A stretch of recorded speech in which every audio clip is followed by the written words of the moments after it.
such as if we use EPR, it can result in tighter profitability of companies, and change in any sectoral policies can cause impairment or stranding. So for example, if governments decide or sector regulators decide that we shouldn't use plastic bags anymore, so immediately, plastic bag factories would be impaired, or they would become stranded assets. Same with energy. It's exactly the same thing. If we decide that a particular energy technology cannot be used because it's inconsistent with the circular economy, then we will have asset impairment or stranding. So the financial sector needs to start preparing for and addressing these shifts early. And we must be able to prepare to support the transition to the circular economy. This is where coordination between the financial sector and the sector policymakers are very important. And for energy particularly, I think it's a very large, big, important area. So we need to start discussing how we can support the energy sector. I also wanted to add that the ASEAN taxonomy is a transition taxonomy. So it's important to ensure that the ASEAN taxonomy can reflect and facilitate the CE pathway. This is equally relevant to the energy sector. And whatever sectoral decisions made, for example, at the energy sector, on what constitutes a circular economy activity or how you want to approach the circular economy, that's going to feed into the ASEAN taxonomy. So the ASEAN taxonomy will have to actually and should refer to sectoral pronouncements on circular economy criteria for identified economy activities when it wants to create criteria for these particular activities. So in short, I just wanted to say that I think ASEAN must take a very strategic and holistic approach towards the circular economy. And capacity building is required at all levels, so this is going to be a significant effort. The one thing I wanted to add in is in the IPCE, I don't think the insurance sector was mentioned very much. I don't think it was mentioned actually. And insurance is actually a key enabler and stakeholder. So if you want to move to a circular economy, the insurance industry will have to change its traditional premium pricing models and underwriting processes to address the circular economy. But insurers actually will find this very helpful because they currently face a lot of liabilities from health hazards like pollution and waste and electronics disposal, which the circular economy can help address. So we need to also look at the new business models for the circular economy. For example, product as a service or sharing that may come in through in every sector. I think it's a cross-cutting thing. And the financial sector will need to reconfigure to understand the new business models because a lot of circular economy models are newer and they may pose a higher risk. They may need some de-risking. We'll need to look at models to evaluate C activities and investments. We have to develop those. And also some valuation accounting models for the leading economy will no longer be applicable to the circular economy. So we also have to change that now. I think my last message is that the timing for the financial sector is very important. If we need to support the other sectors, we need to now start having discussions to understand how we want to do this. And we are actually addressing other aspects of sustainability right now. For example, in the taxonomy, we're addressing mitigation, and then adaptation will be next. So I think it's important to start discussions early with all the sectors as to what they will need from a financial perspective, and we should coordinate early as well. So with that, thank you very much, Pak Joko. Thank you so much, Mr. Eugene. So yeah, exactly. You have touched upon a very key message that we can take notes on. So that of course the circular economy, as Pak has also mentioned, really needs financing. And then we still see that several quite important problems from the financial sector, such as the insufficient fund, or then the high risk that are exposed are quite crucial. So that the financial sector need to prepare to pick up also the impacted sectors by the implementation of circular economy. I think we agree that the ASEAN taxonomy can fully support circular economy implementation plan. and ASEAN need to take a very strategical approach for this. And you also mentioned that the insurance sectors has not been mentioned very much, but we see that their role can be really crucial. And of course, we need a new business model that the financial sector need to adapt to be able to streamline with the circular economy implementation. I would like to welcome for other comment. Yeah, maybe Pak Beni can give a feedback. Please, Pak Beni.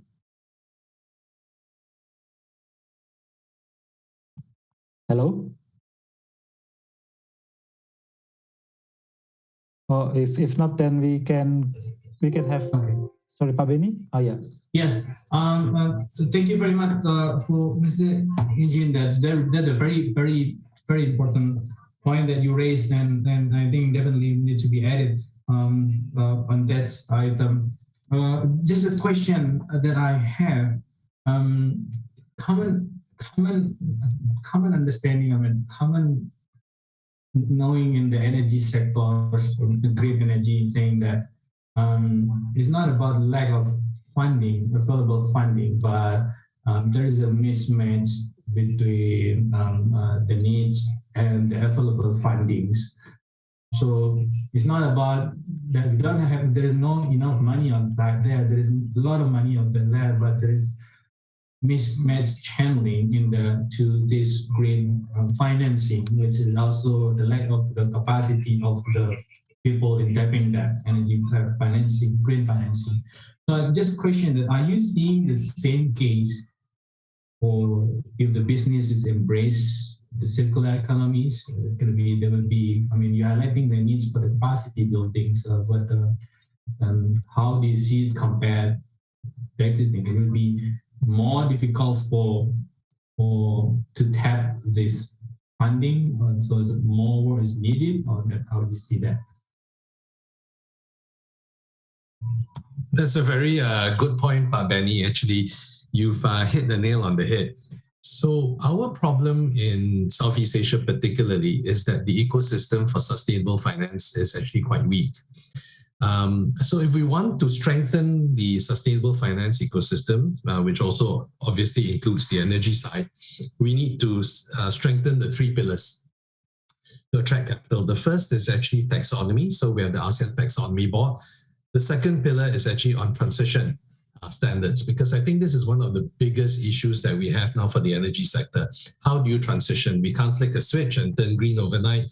We can't rely on renewables overnight, so we need to transition. There's no agreement on what constitutes transition, and because there's no agreement, the capital cannot flow. So it's a definitions problem, and it's a greenwashing issue, it's a credibility issue. And the third is disclosure, because a lot of investors and providers of capital want disclosure, but they don't get the sort of disclosure they want, both at a national level and a consistent disclosure across the regional level. The next problem we have after we build the three pillars is that we can put the three pillars up, so it's like throwing a party. So you can have a place to throw the party, but if no one comes to your party, then it's not much use. So we need the providers of capital and the users of capital to come together. Now, there's been a lot of talk that there's a lot of capital out there, but we don't have the pipeline. That's true. But I think it's a two-way thing. So why don't we have the pipeline? For example, we've spoken to a lot of investors and they say, well, we want to come in, but firstly, we think that there aren't enough good projects, there's greenwashing, you don't have a common definition, we don't agree the transition definition, people are not making the right disclosure. So that's why we're trying to build the three pillars, to say that once we have this, at least it's easier for investors to come in. The second is really, I think, in terms of the connecting the demand and supply, and they should really create a virtuous cycle. So many people on the user side, they're actually not they don't have the capacity or the capability to actually structure their deals to attract this interest. And they also, if you talk to some of them, they also say that, oh, it's very difficult to get these investors in, so I won't waste my time. So there's a question of, does demand for funds come first, or does the supply of funds come first? I think we need to find a way to make the funds supply driven. So we have a group of funders who come and say, if you meet a certain criteria, we'll fund you. That's one. And then that will incentivize people to say that, okay, I'll move towards sustainable financing for my projects, because it's actually new to a lot of people, and they have to do extra work. For example, they have to structure this properly, they have to get the right assets in, they have to get the verification and reporting process in. So we need to encourage the demand and supply to interact more together and to create a virtuous cycle. It also means that we have to try and put some sort of a listing out. I know there are attempts throughout the region to put small projects, like, almost like an eBay, I post the projects up and see which investors want to come in. And these platforms also provide some advisory services. So we need that on a more official level, I feel, at an ASEAN level. And I know WCCMD has been looking at how to do that. It's talked to some multilateral development banks to support that. The other issue is we need de-risking mechanisms, because a lot of projects actually, they are looking at local currency issuances. So if you, and this is even more important now, because as you can see, with the strength of the US dollar, it's obviously an investment appraisal issue. So many countries or many project owners actually want to issue in local currency, because their revenues are in local currency. They don't want to be subject to the foreign exchange fluctuations, but we don't have enough currency de-risking mechanisms in Southeast Asia. So that's the other problem we have. Thank you so much, Pak Eugene. Maybe Pak Benny has further to add to Mr. Eugene. That's gonna be it. This is more the problem that we have at this point, and it's like coordinated. Everybody needs to sit down and how to address it, because it can be solved and from energy sides only. They need to also sit down with the finance, insurance, definitely, and then they're risking this project to become an obstacle for many years in this region that hindering our renewable energy development. So need to sit down and then find a way to address this. Thank you very much, Pak. I think we have had quite an interesting exchange between Pak Benny and Mr. Eugene, so that issues of financial, as Pak Benny has mentioned, like the sectoral or supply-demand mismatch. Indeed, Mr. Eugene has and his team have had a very long and in-depth thought and prepared some mitigation. And now it is up to us how to implement them to de-risking, to connect more demand and supply, or to get more clearer definitions or disclosures from the business players with the 3 pillars and so on. I would like to invite now Mr. Pak Olive Fihani from Bappenas, Indonesia. Yes, Pak. Yeah. Thank you, Pak Joko, Pak Benny, and also Pak Eugene. I think as the discussion before, Pak Wong and also Mr. Benny mentioned, and I also reiterate that the importance of the financing. So I think the financial sector to implement the CE initiative and the CE project is mandatory, even in the very short term. So, for example, if you look here, the example, I think is the important example from the Malaysia.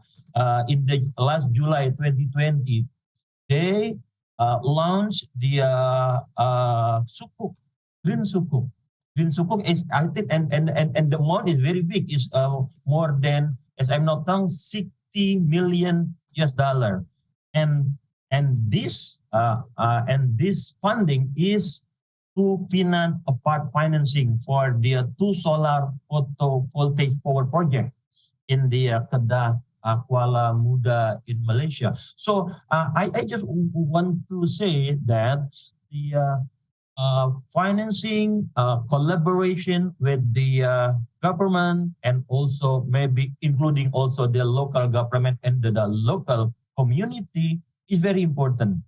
That's why it's mean also that the how we can say a sense of belonging of the project financing by the green initiative is very important.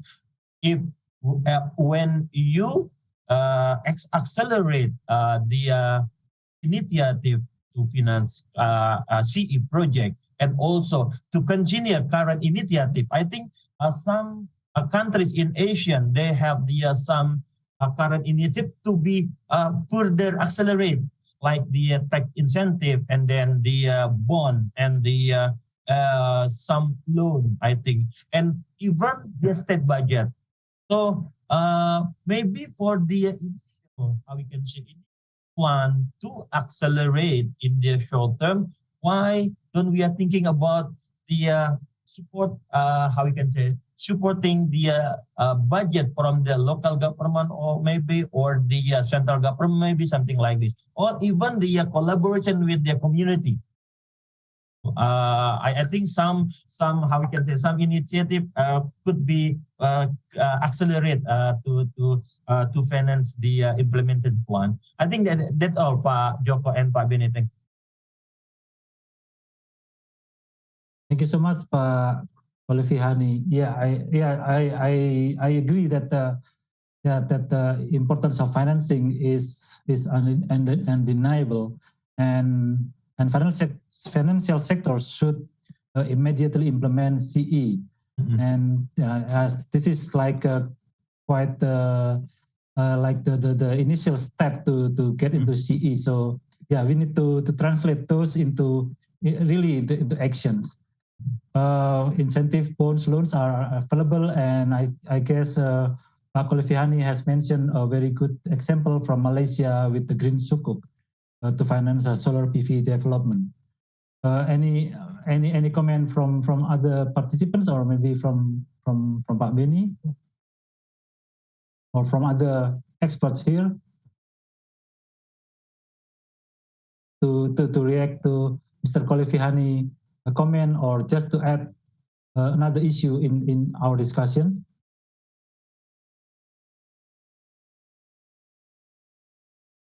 A short reaction from me, Dr. Joko, and thank you, Pak Olivihani, for also conveying this message. I think I remember your presentation about the sukuk and then zakat and crowdfunding to address this kind of topic. In the current, I just want to respond, in the current draft implementation plan, so far we only have 2 priorities.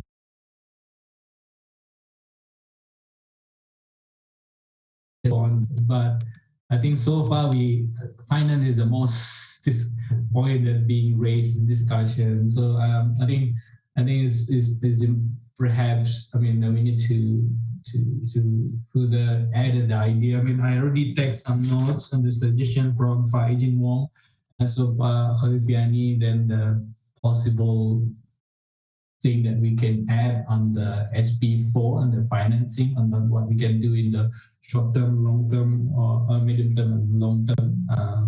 But if all the others colleagues who also have idea how we could sharpen the existing one, or adding or having new one, and that would be very, very helpful. Thank you.